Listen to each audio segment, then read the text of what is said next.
શ્રી શિવ મહાપુરાણે એવું કહ્યું છે કે જે બહેન ઓમ નમઃ શિવાયનો નિત્ય નાદ કરે છે એને પાર્વતીનું પરમ સુખ મળે છે.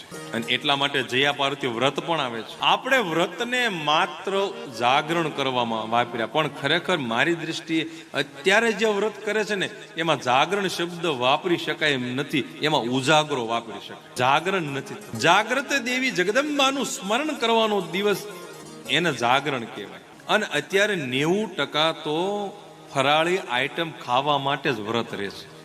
અને સામાન્ય દિવસોમાં જેટલો આહાર લે ને એની કરતા વધારે વ્રતના દિવસે આહાર લે. અમુક લોકો તો 1 કિલો બટેટાની તો સૂકી ભાજી ખાય છે. બોલો, એકાદશી રહ્યા હોય, શિવરાત્રી રહ્યા હોય, ફરાળી આઈટમ આ શબ્દ કોણ લાવ્યું ને મને જે વ્યક્તિ જડતા નથી, ક્યાંય પ્રમાણ નથી. આને ફરાળ કહેવાય નહીં, ખરેખર મૂળ શબ્દ છે ફળ આહાર, ફરાળ નહીં.